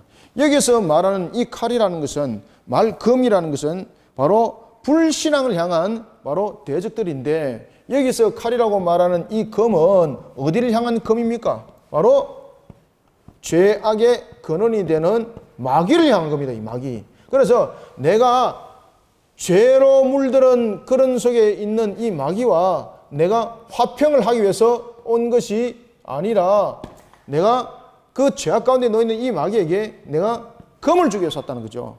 그것은 바로 무엇입니까? 죄악을 뭐 하기 위해서 오신 분이다. 그렇죠. 죄악을 심판하시는 거죠. 죄악의 심판 속에 우리에게 진정한 화평이 있는 거죠. 그래서 이 부분들을 여러분들 이 잘못 이야기를 해가지고 설명하게 되면 큰일 납니다. 이 부분들은 복음을 듣고 불신앙에 우리가 빠지는 자들이 되지 말아야 된다는 이야기입니다. 그래서 사실은 이 복음을 듣고 불신앙 속에 빠지는 자는 결국은 여러분 죄악 속에 있는 마귀에 속한 자들이죠. 그래서 그들을 향해서 심판을 말하고 있는 겁니다. 심판. 그러면은 심판만 있는 것이 아니라 우리에게는 무엇을 함께 담고 있습니까? 그래서 이 속에는 심판과 회복을 우리에게 설명해 주고 있는 겁니다. 따라서 아버지와 딸이, 어머니와 며느리가, 시어머니가 불화를 가진다는 것은 칼은 심판을 말하고 있고 뿐만 아니라 마귀는 분쟁을 일으키고 있습니다. 그러나 여기서 우리가 더욱더 깨달아야 될 것은 영적 전투 속에 일어나는 그 속에 앞에도 얘기했던 것처럼 이 영적 전투가 일어날 때에 가장 마귀는 우리의 가까이를 통해서 우리를 넘어뜨리려고 한다는 거죠. 이것을 잘 인지하시라는 겁니다. 그래서 우리는 며느리가 시어머니와 불화하게 하려 함이라는 것은 무엇입니까? 지금 며느리와 시어머니의 불화가 일어났다는 이야기는 무엇입니까? 마귀와 함께 하지 않는다는 겁니다. 예수님께서 이 땅에 오신 것은 마귀와 함께 하기 위해서 온 것이 아니라는 이야기입니다. 그래서 이 불화라는 것은 마귀를 향한 심판, 그리고 심판 속에 우리를 향한 회복, 이것을 불화가 담고 있는 겁니다. 그 메모를 해놓으세요, 여러분들. 지금 불화라는 것은 이 내용들을 전부 다 설명하고 있는 겁니다. 칼이라는 것은 검을 말하고 있는데 그것은 바로 죄악 가운데 놓여있는 마귀를 심판하기 위함이었고, 그리고 그 불화는 무엇을 담고 있는가 하면 심판을, 마귀를 향한 심판과 함께 회복을 함께 그 속에 담고 있는 것을 말하고 있는 겁니다. 그래서 불화라고 말하는 겁니다. 알겠죠? 여기서 불화는 누구와 불화입니까? 마귀와의 불화인 거예요. 그래서 마귀와의 갈라지고 마귀와의 이별적인 측면에서 불화입니다. 윤리적인 측면에서 불화를 일으키고 도덕적인 측면에서 가정에 쑥대밭 만드는다는 이야기가 아닙니다. 이거 이와 같이 시어머니와 불화를 일으키고 사람이 원수가 되고 아버지와 어머니를 나보다 더 사랑하는 것, 이건 전부 다 무슨 내용들입니까? 마귀와의 결탁한 속에서 나타났던 상황들입니다. 그런 속에 우리의 영적 침노가 이렇게 일어났을 때에 영적 전투 속에 이 검이 하는 역할이 있는데, 이 검의 역할이 바로 뭔가 하면은 불화를 한다는 거죠. 불화는 누구와의 불화를 말하고 있습니까? 그렇죠. 불화는 마귀와의 불화를 말하고 있습니다. 불화. 여기서 불화는 마귀와의 불화를 말하고 있습니다.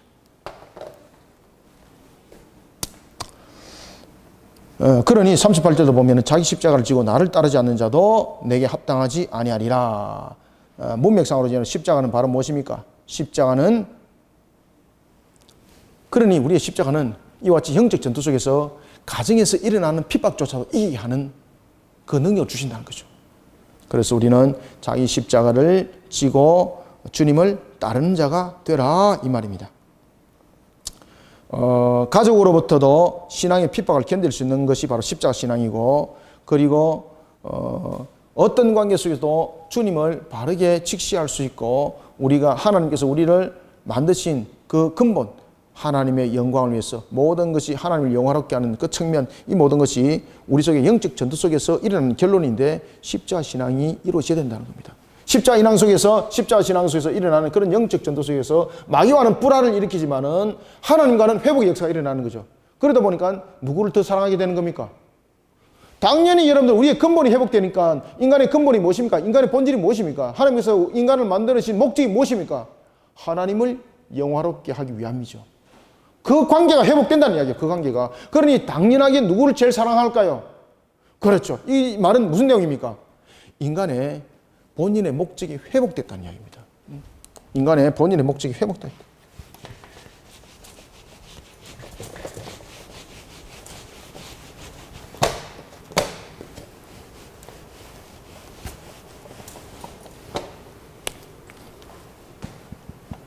인간 본인의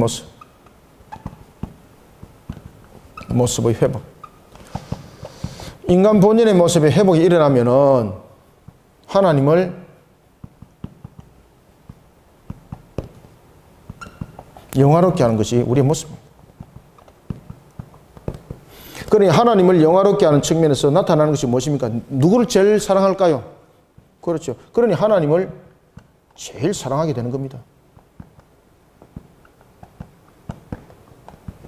이제 이해가시죠?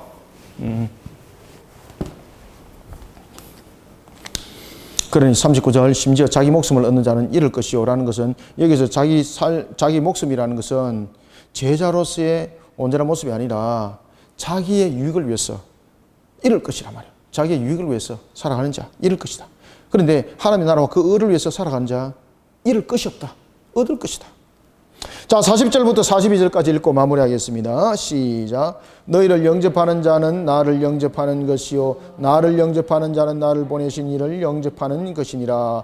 선자의 이름으로 선자를 영접하는 자는 선자의 상을 받을 것이요 의인의 이름으로 의인을 영접하는 자는 의인의 상을 받을 것이요 또 누구든지 제자의 이름으로 이 작은 자 중 하나에게 냉수 한 그릇이라도 주는 자는 내가 진실로 너희에게 이르노니 그 사람이 결코 상을 잃지 아니하리라 하시니라. 아멘. 너희를 영접하는 자는 제자들이죠. 제자들이 누구의 이름으로? 그렇죠. 주님의 이름으로 가니 너희를 영접하는 자는 나를 영접하는 것이다. 그리고 예수님은 또 누가 보낸 분입니까? 성자는 성부께서 보낸 분이죠. 그러니 성자를 영접하는 사람은 곧 성부를 영접하는 것이다. 그러면은 선지자의 이름으로 온 자를 섬기는 자는 누구를 섬기는 것인가? 바로 나를 섬기는 것이다. 그래서 그 얘기를 하는 겁니다. 여기서 여러분 선지자라는 것은 말 그대로 복음을 전가하는 자로서의 사명을 감당하는 자고 의인은 하나님의 말씀에 따라서 어렵게 살아가는 자죠. 그래서 선지자의 이름으로 선지자를 영접하는 자는 선지자의 상을 받고 라는 겁니다. 그죠? 선지자의 상을 받고 그 다음에 의인의 이름으로 의인을 영접하는 자는 무슨 상을 받는다? 그렇죠. 그래서 하나님께서는요 우리에게 반드시 값으로 응답하실 때에 값으로만 응답하는 것이 아니라 무엇을 함께 있게 하신다? 그렇죠. 상을 함께 허락하신다. 그러니 이 속에 값이라는 것은 대가죠. 그렇지만은 이 상이라는 것은 은혜를 말합니다. 은혜. 대가만 말하는 것이 아니라 하나님은 무엇까지도 함께 말씀하신다. 그렇죠. 대가만 말하는 것이 아니라 상이라는 은혜를 하나님께서는 우리에게 함께 말씀하신다. 그래서 은혜를 주시는 하나님. 그래서 하나님께서는 어떻게 하시는가? 우리에게 단순하게 값만 말하는 것이 아니라 은혜를 더하여 주신다는 것을 믿어 심지 마라. 그러니 우리는 무엇을 하든지 하나님의 영광을 위해서 하나님의 뜻을 세워놓은 일에 사명과 사역들을 이뤄가는 자들이 되어야 됩니다. 그러니 42절 보세요. 누구든지 제자의 이름으로 이 작은 자 중 하나에게 무엇을 주면은 냉수 한 그릇을 주는 자는 누구에게 준 것이 된다는 이야기입니까? 그렇죠. 하나님께 주게 되는 것이니 나는 그 사람의 상을 결단코 잊지 않겠다. 그죠? 이 상은 무엇입니까? 은혜를 베푸심이죠. 은혜를 베푸시는 하나님. 은혜를 베푸신다는 거죠. 그러니 우리가 사역을 감당할 때도 하나님의 이름으로 그 사역을 감당할 때에 그 값만이 아니라 우리의 상도 있고요. 그 다음에 사역을 하는 측면에서의 동력을 이루는 자들 있지 않습니까? 그들도 그 값만이 아니라 상도 있다는 거죠. 이 말은 무슨 말인가 하면 은혜를 더하여 주시는 하나님. 오늘도 이 말씀을 잊지 마시고 우리가 마태복음 한 1시간 반 정도 달려왔는데 마태복음 12제자의 파송을 통해서 이러한 내용들을 설명하고 있다는 사실을 여러분 잘 아셔야 됩니다. 따라서 우리가 영적 전투를 아름답게 치러가는 속에 우리의 모습들을 바르게 세워나가고 그리고 우리가 영적 전투를 바르게 세워나갈 때도 항상 하나님을 영화롭게 하는 것, 우리의 근본을 떨쳐버리지 아니하는 선한 싸움을, 여기 아까 섰죠? 지워버렸지만은 선한 싸움을 싸워나가는 그런 우리의 삶들, 우리의 모습들이 다 되기를 소망합니다.